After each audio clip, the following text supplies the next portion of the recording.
Hola a todos, soy Óscar Baello, abogado y fundador de Baello Legal. Hoy vamos a desgranar las principales novedades de la nueva Ley de Derecho a la Vivienda en lo que afecta a los arrendamientos. Es una ley muy extensa que trata muchas cuestiones distintas, pero aquí nos vamos a centrar únicamente en lo que afecta al alquiler de viviendas cuando el arrendador no es un gran tenedor, ya que la regulación para un gran tenedor daría como para 8 vídeos más. Si eres un gran tenedor, enhorabuena.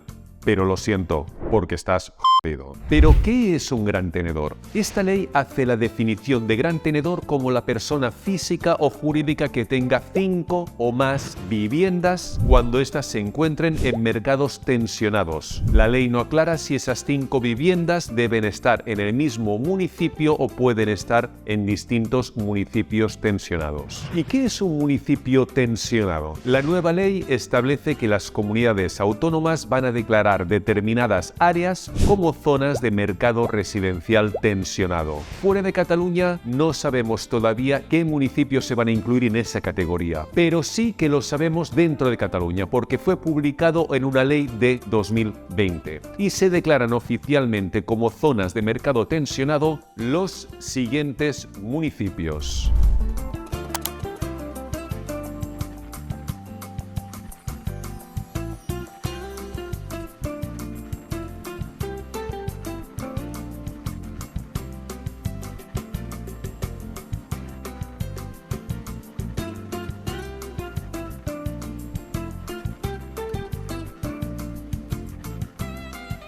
Es decir, más del 70% de los habitantes de toda Cataluña viven en zonas declaradas como de mercado residencial tensionado. Entonces, todos los contratos de arrendamiento de vivienda que se firmen en estos municipios después de la entrada en vigor de esta ley sufrirán las siguientes modificaciones. Número 1. El inquilino podrá unilateralmente prorrogar el contrato 3 años más. Para ello bastará la mera petición del arrendatario y no establece un periodo mínimo para hacer dicha solicitud. Es decir, bastará que el inquilino mande un email a la agencia o a la propiedad antes de que termine el contrato para que éste se prorrogue 3 años más. Así pues, cuando el arrendador sea una persona física, los contratos serán de hasta 8 años y cuando sea una sociedad lo serán de hasta 10 años. Número 2. Desaparece el efectivo. El pago de la renta deberá efectuarse obligatoriamente por medios electrónicos. Número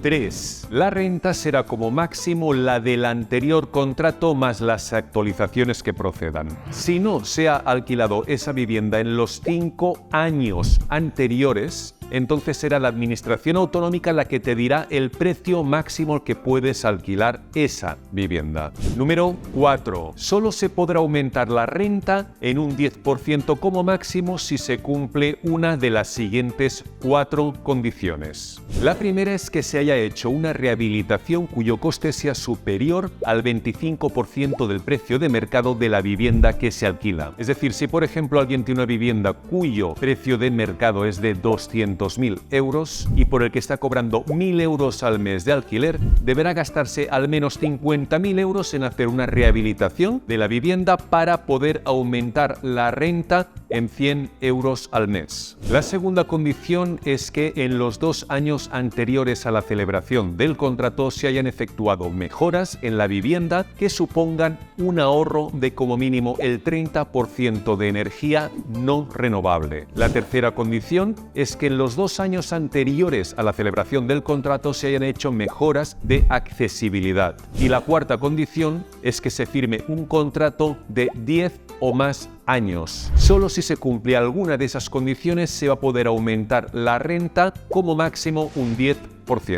Número 5. Los gastos de gestión inmobiliaria y de contrato serán a cargo del arrendador. Número 6. El Instituto Nacional de Estadística elaborará un índice que es el que marcará las actualizaciones anuales de la renta. Este índice siempre estará por debajo del IPC. Número 7. Hasta ahora, todos los propietarios que alquilaban una vivienda podían reducir el rendimiento neto de ese arrendamiento en un 60% en su declaración de la renta. Ahora se establece un nuevo sistema que funciona del siguiente modo. Si se reduce la renta en un 5% respecto al contrato anterior, se obtendrá un 90% de reducción en el IRPF. Si el arrendador alquila una vivienda por primera vez y lo hace a un arrendatario menor de 36 años, tendrá un 70% de descuento en el impuesto. Esta reducción se aplicará mientras el arrendatario sea menor de 36 años y se aplica proporcionalmente a la participación en la renta de dicho inquilino. Por ejemplo, se alquila un piso a dos inquilinos. Uno tiene 37 años y el otro 33. Entonces se imputa a cada inquilino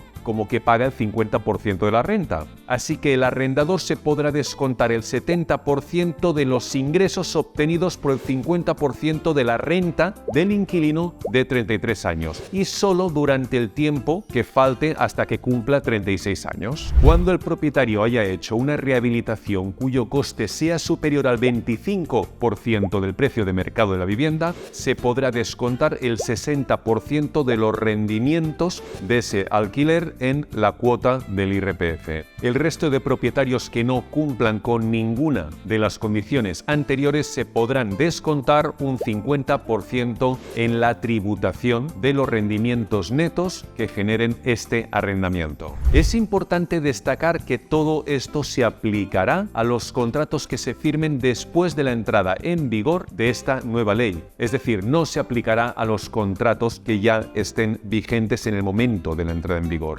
Número 8. Esta ley da la potestad a los ayuntamientos que se encuentren en zonas tensionadas para aplicar recargos del 50% en el IBI para aquellas viviendas que estén vacías durante 2 años y que el propietario al menos tenga 4 viviendas. Aunque ese recargo podrá ser de hasta el 100% si la vivienda está desocupada durante 3 años. Si el propietario tiene al menos 2 viviendas en ese mismo municipio, el recargo puede llegar a ser de hasta el 150% sobre la cuota del impuesto de bienes inmuebles. Estos recargos no se aplicarán si la vivienda está vacía por una causa justificada. Pero entonces, ¿qué entiende la ley por causa justificada? En primer lugar, si la vivienda está vacía por un traslado temporal del propietario por trabajo o por estudios. En segundo lugar, por cuestiones de salud. En tercer lugar, por si es una segunda residencia. Pero ojo, esta segunda residencia no podrá estar más de 4 años seguidos vacía.